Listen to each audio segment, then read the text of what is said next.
पांढरी दाढी, पिळदार मिशा, डोक्यावर पिवळ्या रंगाचं मुंडास, खांद्यावरती घोंगडी आणि कपाळावरती भंडारा, काळा सावळा रंग आणि पाणीदार डोळे. लोक त्यांना वारणेचं वाघ म्हणायचे. ते बापू बिरू वाटेगावकर. कृष्णा वारणेच्या काठावर बापू बिरू वाटेगावकर हे नाव आज जरी काढलं तरी लोक पटकन हात जोडतात. कृष्णेचं पाणी पिऊन बापूंनी भल्या भल्या मिजाजदारांना पाणी पाजलं. ऊसाच्या फडात झोपायचं, अनवाणी पायानं रान पालथं घालायचं.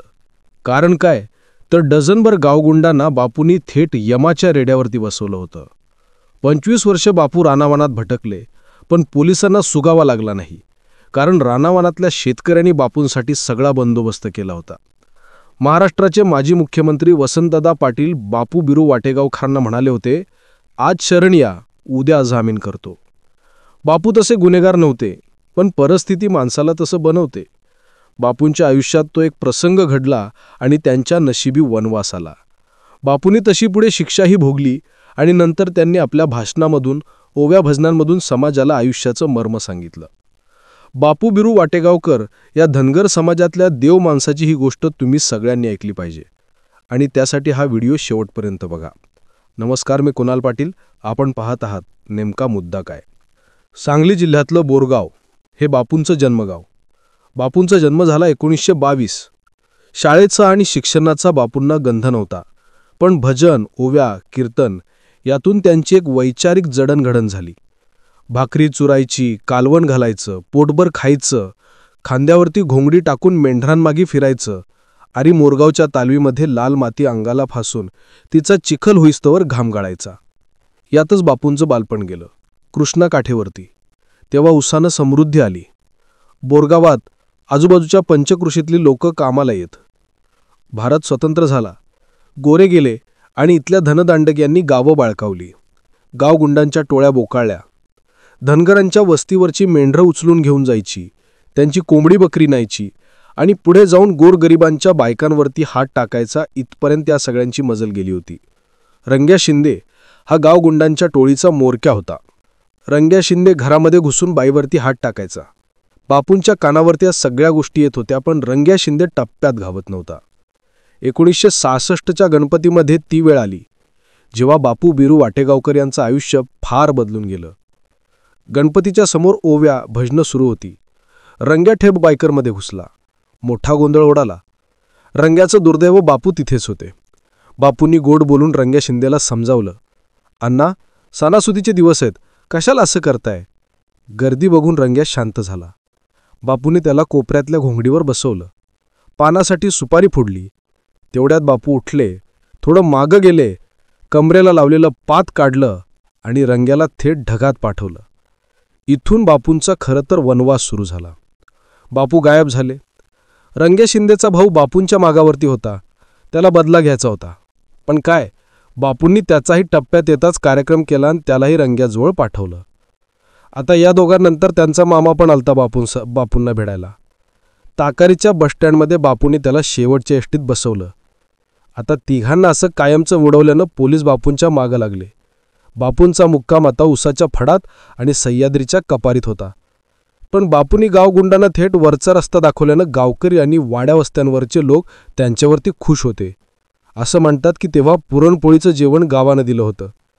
बापूंच्या विरोधात कोणी साक्ष देत नव्हतं, त्यामुळे पोलिसांना कधीच पुरावे मिळाले नाही.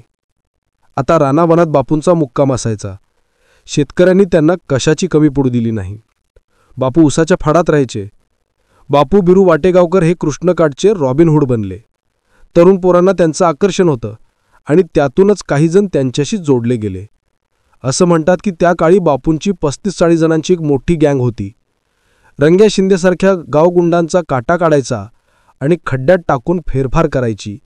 या कानाची खबर त्या कानाला जात नव्हती. असे किमान डझनभर तरी बापूंच्या गँगनं संपवलेत, त्यापेक्षा जास्तच. एवढंच नाही तर बापूंच्या नावावरती त्या गँगमधले काही जण लूटमार करायचे. बापूंनी त्यांनाही कायमचा धडा शिकवला.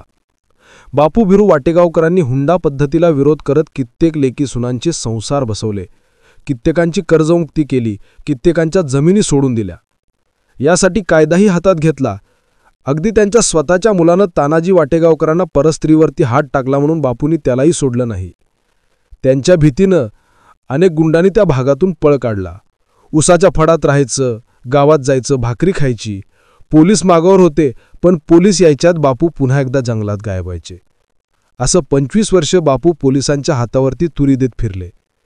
एक व्यक्ती 25 वर्ष पोलिसांना घावत नाही म्हटल्यावर पोलिसांची पार आबरू निघाली. हो, आणि त्यावेळी खास SRPFची एक टीम सांगली पट्ट्यामध्ये पोलिसांनी पाठवली. नदीच्या पाण्यात झाडावरती हे पोलीस दबा धरून बसतात. चर्चा तेव्हा फार रंगली होती. बापूंनी किर्लोस्कर वाडी गाठली. तिथून रेल्वेनं नाशिकला, पंचवटीला गेले. भगवे कपडे घातले आणि पुढची 12 वर्षे ते भारत भ्रमण करत होते. देशभरातली सगळी देवस्थानं, अगदी केदारनाथ ते रामेश्वरमपर्यंत बापू फिरले.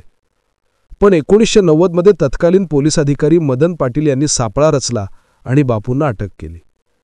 कळंबा जेलमधून त्यांना पळवण्याचाही प्रयत्न झाला, पण बापू आता थकले होते. त्यांनी जेलमध्ये राहणं पसंत केलं. जेलमध्येही त्यांची वागणूक चांगली होती. चांगल्या वागणुकीचा फायदा झाला. जन्मठेप पूर्ण करून ते गावी परतले. त्यांच्या शेवटच्या काळामध्ये त्यांनी अध्यात्माचा मार्ग पत्करला. चांगलं बोलता येत होतं, त्यामुळे त्यांनी प्रवचन करायला सुरुवात केली, कीर्तन करायला सुरुवात केली. तंबाखू, सिगारेट, दारू या अशा व्यसनांपासून दूर राहावं तरुण पिढीनं, त्यासाठी त्यांनी मोठं काम केलं, समाज प्रबोधन केलं. त्यांना वाचवण्यासाठी ते गावोवारी प्रवचन करत. असं म्हणतात की बापू बिरू वाटेगावकर फरार असताना कुख्यात चंदन तस्कर वीरप्पन यांनाही त्यांनी बोलावून घेतलं आणि त्यांच्या टोळीमध्ये सामील व्हायला सांगितलं. यावरती बापू बिरू वाटेगावकर म्हणाले, तू एक तस्कर आहेस, पैशासाठी तू तस्करी करतो. आपले मार्ग वेगवेगळे आहेत. बापू गुन्हेगारी प्रवृत्तीचे नव्हते, पण काही घटनांमुळे त्यांच्यावरती ती वेळ आली. 16 जानेवारी 2018 रोजी इस्लामपूरमधल्या आधार हॉस्पिटलमध्ये वयाच्या 96व्या वर्षी बापू बिरू वाटेगावकर यांचं निधन झालं. बापूंच्या आयुष्यावरती एक चित्रपटसुद्धा आलाय, ज्यात अभिनेते मिलिंद गुणाजी यांनी बापूंची भूमिका निभावलेली होती. बापूंनी केलेल्या अनेक कारनाम्यांच्या गोष्टी आजही कृष्णेकाठी रंगून रंगून सांगितल्या जातात. तुम्हालाही बापू बिरू वाटेगावकर यांच्या जीवनाबद्दल आणखी काही नवीन माहिती असेल तर खाली कमेंट करून नक्की सांगा. हा व्हिडिओ आवडला असेल तर इतरांना शेअर करा. आमच्या नेमका मुद्दा काय चॅनलला सबस्क्राईब करा आणि फेसबुकवरती आम्हाला फॉलो